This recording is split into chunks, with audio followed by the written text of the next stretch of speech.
everyone. Welcome to the show. I'm Dr. Nicole, and today I'm answering a question from one of you. This is a question about behavioral outbursts, tantrums. Lots of these kinds of questions come in. So today we're going to talk about this in the context of a developmentally young child who suddenly seems to be falling apart about everything. The specific question comes from Nicole, who writes, I have an almost 4-year-old daughter who has started having major tantrums. She hasn't had behavior issues like this previously, or at least outbursts to this level and frequency. I understand this can be a part of her age, but it feels out of hand and I'm at a loss. It seems like any little thing can set her off, and it can be up to 1 to 2 hours of rage and screaming. There seems to be nothing that can get her to move through it until she just comes down by herself. We've tried everything we can think of, gotten angry, tried consequences, been patient, given opportunities. We've tried ignoring, separating from the situation. She's currently an only child and I'm pregnant with my second. So I wonder if that could have something to do with the massive behavior shift. My question is, what could cause a huge behavior shift at this age, and what are the strategies for handling this? Great question, something that I think all of us as parents can relate to on some level. Whether you have a child who's going through this stage right now, or you have an older child and you remember what it was like. Some of you may have chronologically older kids who developmentally are still operating at sort of this preschool phase of development or stage of development in terms of how they're able to regulate their emotions and behaviors. So I think the ideas that I'm going to talk about and the strategies will be relevant to everybody. So as always, let's start with the big picture. Few things to think about here in the big picture. First, I totally hear the frustration, the distress, the angst in this parent. It certainly is understandable. We can relate to how that feels, right? I can empathize. And at the same time, I recognize that this level of distress and anxiety on the parent's part is probably a component of what's going on with the intensity and frequency of the child's dysregulated behavior. It's just a fact that kids can only handle their emotions and behaviors to the extent that the adults around them can. And so if we're not able to manage ourselves well, even if we mean to, we're trying to, but we're sort of exuding this feeling of being really angsty, really distressed, feeling really overwhelmed ourselves, kids pick up on that. They sense it, and that will just feed this cycle of really intense dysregulation. So in the big picture, we need to be thinking about how we as adults are feeling, what our emotions are, and how that might be impacting what's going on with the child. The other big picture thing here is that this age, this developmental stage, is prime time for these kinds of issues. Kids are asserting their independence more. They're more aware of things within them and around them. They're having more thoughts, more feelings, more opinions, but they don't yet have a lot of control over their lives. They also don't have really good communication skills yet. Most kids at that age, 3, almost 4, aren't really able to articulate exactly what's going on for them, why they're upset, what's happening, how they're feeling. And they may not even be aware of really what's going on. They just know how they're feeling about it. So the communication skills aren't there, and those regulation capabilities. The skills for handling and soothing yourself through uncomfortable feelings, they're not at a level where they can independently do that yet. So that's part of what's going on at this stage. And again, kids at this developmental stage, even if they're chronologically older, they're going to struggle with this more. And some of you have kids with neurodevelopmental issues or other kinds of challenges where they have uneven development, where they might be chronologically and developmentally at a much older age for certain kinds of skills and issues, but when it comes to regulating their emotions and behaviors, may still be at this younger level. So recognizing the developmental piece of what's going on here is important. Then we also need to think about in the big picture here that this child is going from a situation of being an only child in the family to having a sibling. And this is happening at a time in her development when she's very aware of what's going on. An almost 4-year-old understands that there's talk about the baby, sees mommy's belly growing, sees changes happening around the house to prepare for the baby. So she's aware of these changes and these things that are being talked about and these things that are happening, but doesn't really have a way to put all that together or make sense of it yet, and is maybe having a lot of, distress or just tension or unresolved things in her own mind about what this is going to mean for her. So this is likely playing a role as well, recognizing that she's going to have to share attention even more once the baby's born. And even now, the focus of attention isn't all on her. I'm sure there's talk and things happening around the baby, and she's realizing like, wait a second, everything's not about me anymore. What's going on here? So that's a lot for a little person to handle.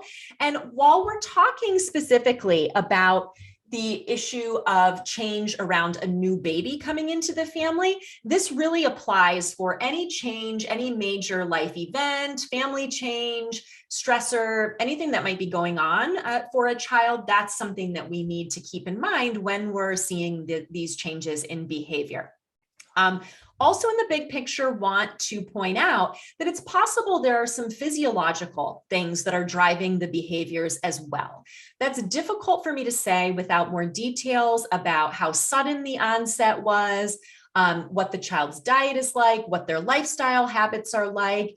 But it is very possible when you see really sudden shifts in behavior or really a big increase in intensity and frequency in these things, there's always the possibility that we need to be looking at things like food and nutrition, things like sleep, infections, that kind of stuff. So I'll talk a little bit more about that in a little bit. So those are the big picture things to keep in mind. Now, let's talk about our in the moment strategies. What do we do when the child is having one of these really intense, sudden kinds of prolonged meltdowns or tantrums? The first thing, as I often talk about in so many of these episodes, is that we as the adults need to focus on our own emotional and behavioral regulation. Easier said than done, but our child can only be as regulated as we are in that moment.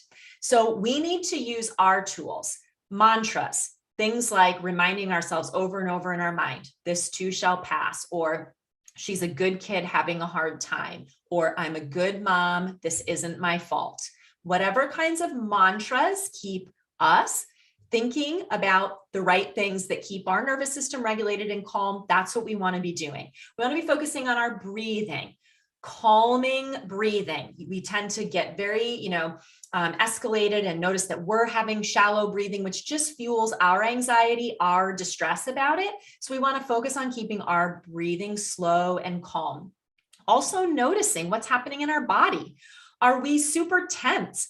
Is our jaw clenched? Our shoulders tight? Our, fists kind of clenched? Are we sending these signals from our body that, whoa, we are really stressed, really upset, really anxious, really feeling out of control here? We want to be mindful of that and relax our body.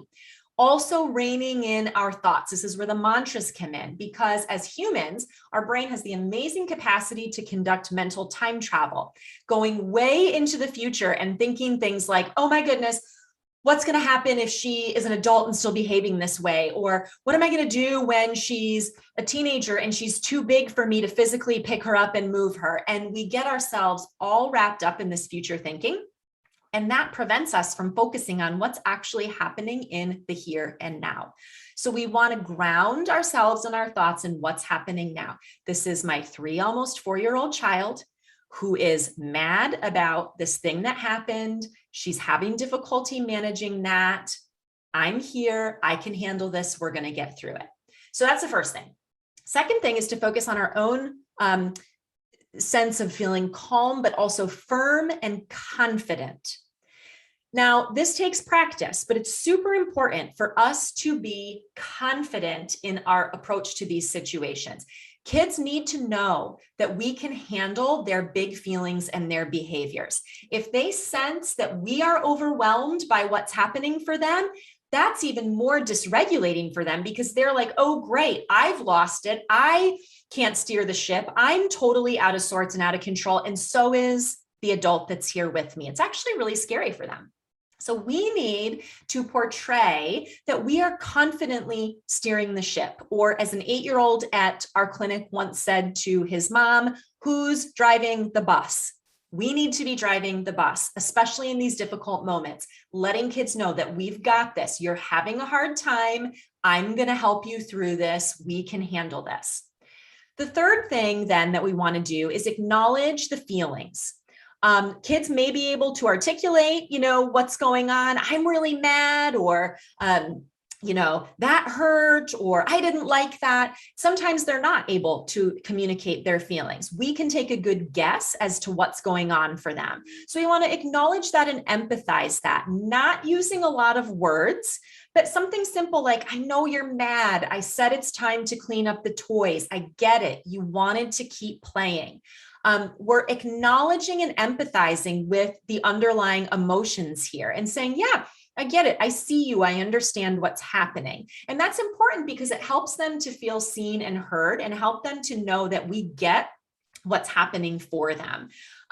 You want to be careful about not doing too much talking or too much verbal around that. When kids are really dysregulated, kind of, falling apart like this, sometimes the more language or the more verbal communication we use can be even more overwhelming. It's like pouring fuel on the fire. So for some kids, it's best not to say anything and just sort of communicate through our calm, empathic, confident body language, facial expressions, especially if you have a child with significant processing difficulties. Putting a lot of language or verbal in there isn't going to be helpful. But if you do, just keep it simple, acknowledge and empathize.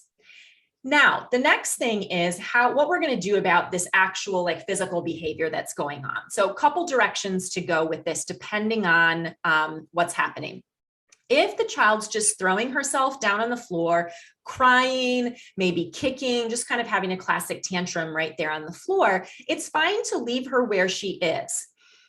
As long as it's not disrupting anybody, she's not harming anything, leave her where she is and stay by her with your calm, quiet presence. Don't do a lot of talking, just quietly and calmly stay there with her. At some point, maybe she'll crawl into your lap, maybe she won't. Whatever might happen, you're staying near her as a support. You're not leaving her alone to handle it. You're not saying, get out of here, go somewhere by yourself until you can settle down. That is not what we want to be doing here. That doesn't help kids' nervous systems co-regulate with ours, which is what needs to happen for them to calm. So we want to stay there, calm, quiet presence. If it is disrupting other things in the area, then it's appropriate to bring the child to another room, a quiet, not overstimulating space where we can stay with her until she comes down from this. Now, the other path is if she's doing something unsafe or potentially unsafe or harmful to herself, to another person, to property. That could be, hitting and kicking people. It could be, trying to run away to a space where she could get hurt. It could be, throwing toys at something that could break or harm someone, any of those kinds of things. Then we need to calmly but firmly create physical boundaries there. If the child is small enough, in this case, this is a 3, almost 4-year-old. If the child is small enough, you can physically, contain her with your body, pull her firmly on your lap, hold her arms, firmly, and say, I'm going to help you. I won't let you hurt somebody. Sometimes if, it's important to bring the child to another space where there aren't maybe things that they can be throwing or creating problems with, or where there isn't another person that they can harm. So you have to look at this point, how do you contain the situation so that physical harm isn't a possibility? If it's an older or bigger child and you're not able to physically move the child to another space, then you need to look at perhaps, standing away from where they can kick or hit you, but firmly holding onto their hand. So you have this physical connection so they can't run away. They can't be grabbing things and, harming themselves or property. So you're, creating a physical boundary that way. You may need to leave them in that space and quickly remove things that could be dangerous or damaging out of the area. So you're looking here at what do you need to do to create safety here, to remove things that could be potential dangers, to not allow the child to hurt themselves or you. physical container, physical boundaries. And the message here is your feelings are welcome. You are allowed to have whatever feelings you have, but your behavior is not welcome. Your feelings are welcome, your behavior is not. And so that can sound like, it's okay to be upset. I won't let you hurt yourself. Or I understand you're mad. That's okay. I won't let you break the window. So that's the message we're sending here. Now, some of you may have a child where it's better to actually give them some space alone. This is definitely the case for some kids who get really overwhelmed by other people or things, in the environment. You know your kid best. You can experiment with both, but some kids truly do better if we stay in the area, or maybe have them in, a room, but we stay outside the door and check on them periodically. I'll be right outside. So you're not leaving them. It's not like you stay here, I'm not going to be anywhere near you. It's no, I'm here, but I'm recognizing that your sensory system, your brain, you need some separation right now in order to get yourself together. So I'm going to stand on the other side of the door, or I'm going to stand a little further away in the room. And that can be important for some kids. So that's a tip for those of you with kids who really need that space. And throughout this, you're focused on staying calm and in control of yourself in the situation. Here are the kinds of thoughts that you want to hold on to. And you can write these down, put them on an index card, memorize them, whatever you want to do. But here's some thoughts that are helpful while you are with your child, waiting for them to settle and their nervous system to re-regulate. You think to yourself, these things are normal, they're to be expected. She's having a hard time. This will pass. She's learning how to manage her feelings. She's not good at that yet. I'm capable of helping her through. There's nothing I have to fix in this moment. My calm, confident presence is enough. These are the things you want to ground yourself in. This helps prevent that future time travel in your mind that gets us all wrapped up in our own emotions and our own anxieties, and doesn't allow us to stay in the situation as a calm, confident, regulating presence for our child. Now, when the child finally does calm down, and actually, let me say one more thing about that in the moment, because this mom mentioned that the child can sometimes go on and on with the screaming and the dysregulation for an hour or 2 hours. If that's happening, you want to stay with the child or near the child through the real initial escalation of that, but you do not need to stay right there and engaged with it for an hour or 2 hours. Kids can sometimes go in and out of some, sort of escalations with that. They may still sort of be hanging on and, still kind of throwing a little bit of a fit or still screaming. But once you're through that initial surge, it's okay then to leave them in that space by themselves and say, oh, I'm going to go do this. I'll be back.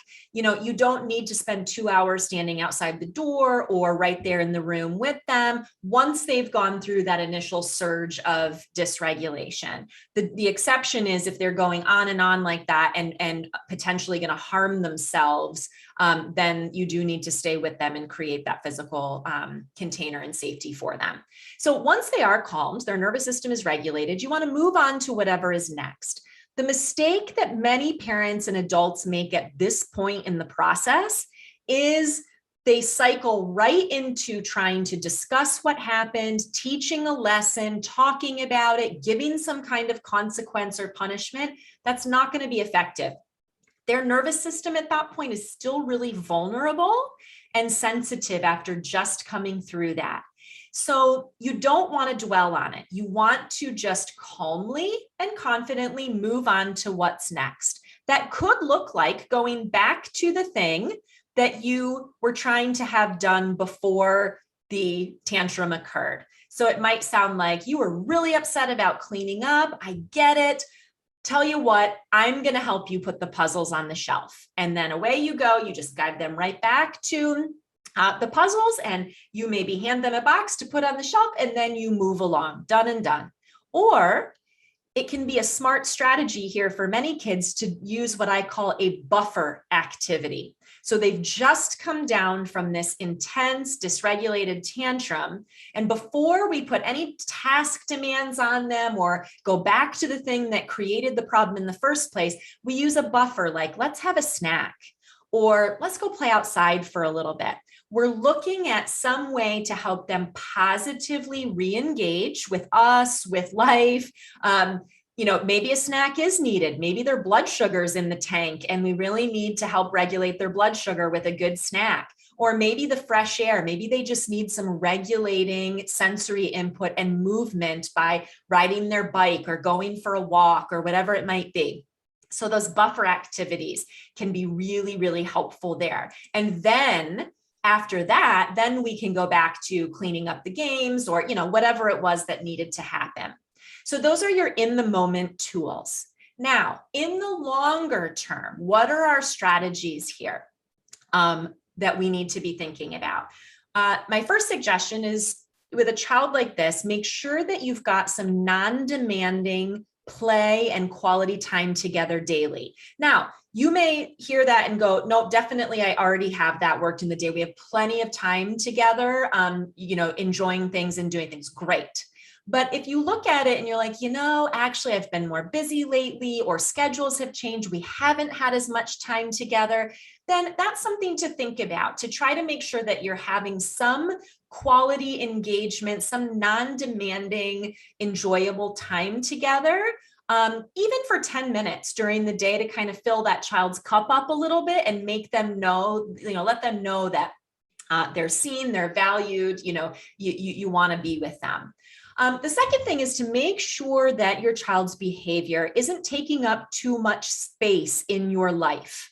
What do I mean by that? Well, lots of families, when they come into my clinic, if their child's exhibiting really significant behaviors, major tantrums, intense behaviors, that can sort of take over the parent's life or lives. It takes up space in their mind constantly, thinking about it, ruminating about it, trying to problem solve it in their own heads, can take over relationships. If you and your partner constantly, like every conversation you have is about your child and their behavior, what you're going to do, it can take over your conversations with friends, with family members, your texts with your friends. It can take over your social media and internet use, where you just find yourself like almost obsessively consuming content around, kids' behavior and all of that. So these things can kind of worm their way into our lives and take over in a way that's not helpful, because we don't want to give these behaviors that much power and control. We just don't. It's not helpful to us and it's not helpful to them. So to kind of do a check for yourself of, okay, this is going on. This is a problem. This is something that I need to address, but making sure that it's not taking over your life, your brain, your relationships. Another longer term strategy is when your child is calm, so not in the heat of the moment with any of this, make sure that you're doing some previewing and some talking about what life is going to be like when the baby comes, what your daughter can expect. Keep it casual as like real life situations come up. So let's say you're sitting down at dinner, you've got a family dinner routine, you're sitting down together, and you might say something like, once the baby comes, we're still going to sit down and have dinner together at this table every night. Yeah, the baby will probably sleep on my lap, or maybe, he'll sleep in the swing, but we're still going to have dinner together. Or maybe you have a routine of reading with your child before bed. So you're doing that, one night, and you could say something like, we're still going to read together before bed each night, even when the baby is here. So those are just some examples, but what you want to do is start previewing what life is going to be like to help soothe and ease her mind and her questions around what's going to change and what that's going to mean for her. So maybe involving her in some decisions about where things are going to be kept, or talking with her about, oh, look, I'm washing all the baby clothes, let's think about where we're going to keep these. I'm still going to wash your clothes and put them away in your drawers, even when the baby's here. So you're doing that previewing to ease some of the questions and concerns that may be going through your child's mind. And that's going to reduce anxiety and distress. And this goes for whatever the family change might be. In this case, it's a new baby, but you can use this strategy for whatever changes or transitions might be coming up. Another thing here to think about is on a regular basis, make sure that your child's having time to engage in play, in drawing, in, pretend play, in these kinds of things around the baby coming, you being pregnant, what she's thinking and feeling, even around some of the behavioral stuff. Play and these creative outlets are how kids communicate and process these things. So making sure that there's ample time for those kinds of activities and that she's, able to work through some of these things in that play kind of way. I would also say that there absolutely is a time and a place for seeking out some professional support around these challenges, whether that's from a child development specialist, a parenting coach, a mental health professional who specializes in these kinds of issues for kids and families. If you need to do that. And there's no, it doesn't need to be, a diagnosis or any level of particular severity for you to reach out and say, I just want to find out if this is normal. Is there something wrong? I could use some support. So that may be helpful just to ease your mind as a parent and to know that you have a resource and support person to help you navigate this. That could be a great, strategy to use. The last thing in terms of longer term issues or things to look at is, identifying any of those underlying more physiological issues that I mentioned at the start of this episode. So is your child having blood sugar dysregulation? Are you noticing a pattern where a little while after she eats, sort of blood sugar spikes and then crashes and irritability? What are her, eating habits like? Is there consistent eating, or has that changed and maybe she's not eating as much, or she's eating a lot more sugar? Is there anything that's changed around dietary patterns? Are there the potential that there's a food maybe that she's sensitive or allergic to that's exacerbating this behavior? I commonly see that with milk and dairy for kids, but it can be any type of food. And you want to think about that. Is my child craving a certain type of food all the time or eating a lot of something? That could be an indicator that food might be triggering some things. You want to look at sleep. Is she getting enough good quality sleep? Have her sleep habits changed? Is it possible that disrupted sleep or just not getting enough sleep is playing a role? Was she napping and now she's dropped her naps and now, there's more of these behaviors happening? So you want to think about sleep. Is she getting enough movement and playtime? Has there been more screen time recently? Is screen time creating irritability or issues? So these are the kinds of things you want to be really just looking at. Are you seeing patterns? Are some of these things potentially driving the sudden increase in, the intensity and the frequency of the behavior? The other thing is, if this behavior truly was very, very sudden, like overnight, like within a 24 to 48 hour period, your child's personality and behavior completely changed, then we need to really look at infections. Has this child been exposed to strep, or does she have a strep infection, or did she recently get over one? Could be the same for Epstein-Barr, could be COVID, could be any number of things, any kind of infection. If the child's been ill recently, that's a connection to make. Maybe the sudden extreme change in behavior is related to that. Sometimes kids don't get the symptoms of an illness themselves, but they've been exposed to it. Someone else in the family has had it, or at school or at daycare. So you want to be connecting any of those dots. If there's been a recent infection, health status change in any kind of medication, anything like that definitely can be a clue as to, what might be driving the very sudden extreme change in personality and behavior. So those are the longer term things to think about. I hope that these ways of thinking about this and these specific strategies are helpful for Nicole and all the rest of you dealing with kids who become very dysregulated and even physically aggressive if you aren't totally focused on them, and if there are challenges and things happening and they're getting really dysregulated. So remember, if you have a question you'd like to hear answered on a future show, feel free to email it to support@drbeurkens.com, and we will see about answering that in a future episode. Thank you as always for listening, for being here, for being part of this community, and I'll catch you back here next time.